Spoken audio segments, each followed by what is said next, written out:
Bon bah franchement, on part sur une belle journée, hein, une toute nouvelle vidéo et un 100% Marvel. Que demander de plus? Hey les geeks, c'est Mathéo et on se retrouve pour un tout nouveau récap, ciné et série, hein, votre dose presque quotidienne d'actualité à ne pas manquer, avec aujourd'hui un très joli programme. On parlera entre autres de Netflix, un petit peu d'Amazon, mais également d'une rumeur Marvel assez étonnante, ainsi que de casting. Il y a eu énormément de newscasting. Mais bref, ne perdons pas plus de temps, petit pouce vers le haut, abonnez-vous et actualisons.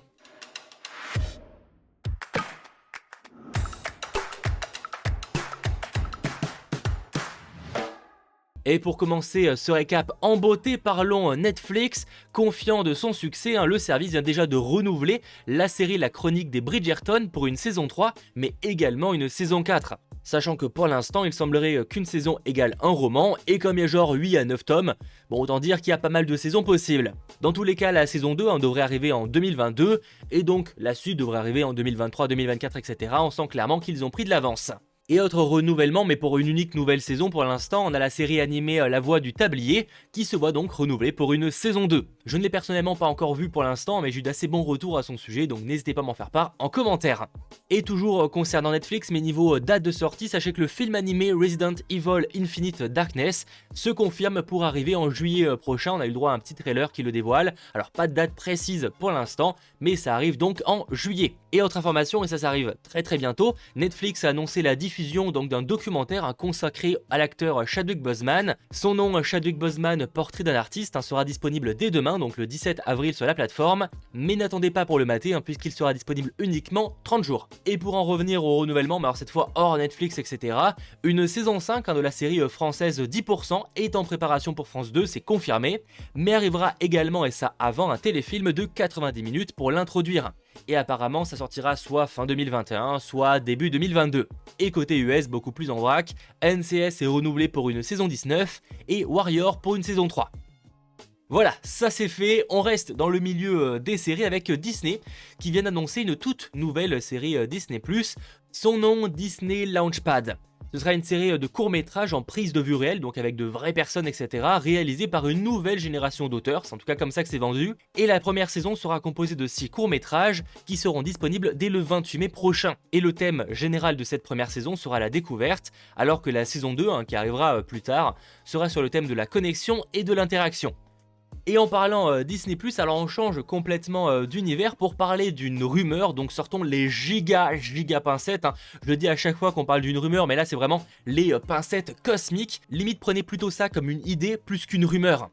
Ça nous vient donc de That Hashtag Show, qui est une source de plus en plus discutée ces derniers temps, donc on va dire que c'est moyennement fiable, mais à la fois l'idée est plutôt intrigante, donc on en parle. Selon eux, Marvel Studios commence le développement d'une série pour Disney+, sur Wolverine.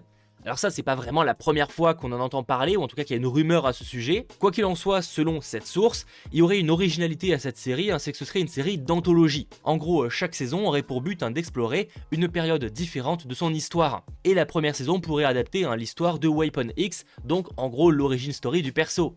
Encore selon eux, Marvel espérerait pouvoir l'annoncer cette année. Alors est-ce que c'est vrai, est-ce que c'est faux? Encore une fois, je n'ai aucune idée pour l'instant, mais l'idée est clairement assez intéressante et pourrait apporter un style assez original, ou en tout cas différent de ce qu'on a pu voir par le passé avec le MCU. D'autant plus que Wolverine, c'est vraiment un personnage qui lui donne d'histoires ultra différentes, et explorer ça via différentes saisons, et ben franchement, j'aime bien l'idée. Alors certes, vous me direz, Wolverine mérite clairement plus qu'une série, et elle mérite d'apparaître par exemple sur le grand écran.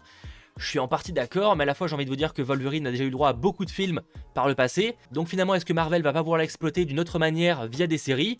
Bah c'est une possibilité, surtout que Disney+ a pris de plus en plus d'ampleur ces derniers temps. Après, c'est pas parce qu'il apparaît dans une série que ça l'empêchera possiblement après d'apparaître dans un film. Bon, encore une fois, ça reste uniquement de la spéculation, mais franchement n'hésitez pas à me faire vos retours en commentaire. Sachant évidemment à ceux qui se poseront la question que pour l'instant on ne sait pas du tout qui va incarner Wolverine dans le MCU, c'est clairement trop tôt. Par contre, là où on a plein d'informations casting, c'est sur la suite. Déjà, on apprend que Brad Pitt rejoint Sandra Bullock dans Lost City of D.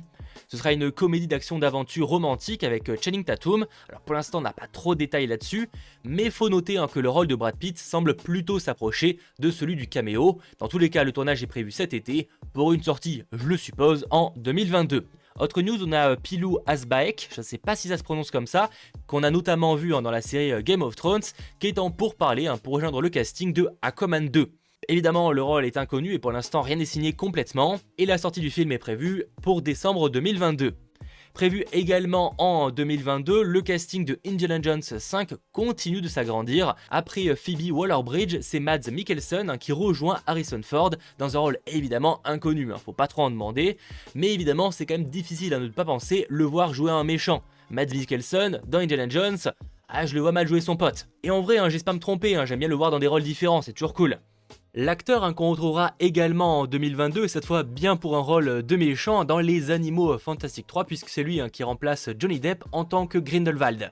Indiana Jones 5 est prévu pour sortir à l'été 2022, avec un tournage cet été, et on peut supposer que le casting va continuer de se dévoiler dans les prochains jours.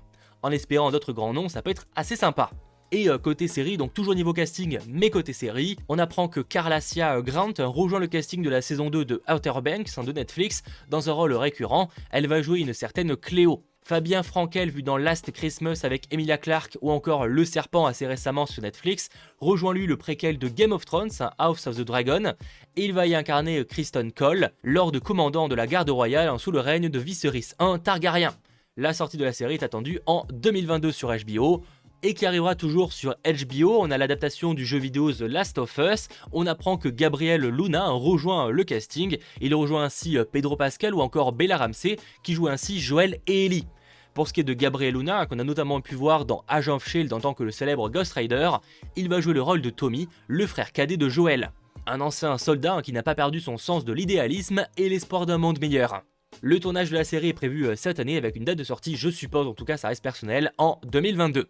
Et pour en terminer avec le casting, et après rassurez-vous, il y a encore 2-3 news, René Hardesty rejoint le casting du spin-off de The Boys, donc centré sur les étudiants d'une école pour super. La série n'est techniquement pas officiellement commandée par Amazon, mais serait apparemment sur le point de l'être. Pour rappel, la saison 3 de The Boys est quant à elle attendue cette année, encore une fois évidemment sur Amazon Prime Video. Et d'ailleurs, transition toute trouvée, ça vient d'être annoncé, Amazon compte désormais plus de 200 millions d'abonnés à son service Amazon Prime. Alors, si j'en parle, parce que bon, Amazon Prime en soi, on s'intéresse pas vraiment à ça, c'est surtout qu'un compte Amazon Prime égale un compte Amazon Prime Video. Ce qui veut globalement dire que Prime Video compte plus ou moins autant d'abonnés, à quelques millions près, que Netflix, qui pour rappel était à 204 millions d'abonnés dans le monde fin 2020. Alors dans les faits, évidemment, la majorité, enfin je le suppose, des gens n'utilisent pas Prime Video malgré qu'ils y aient accès. Eux communiquent uniquement leurs chiffres globaux, qui sont forcément plus grands, c'est-à-dire le nombre de gens qui payent pour avoir accès à Amazon Prime.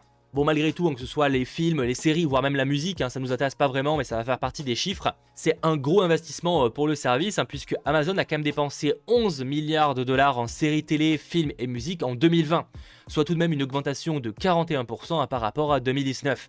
Et pour réellement terminer ce récap, une news qui n'a strictement rien à voir, j'ai pas réellement trouvé de transition.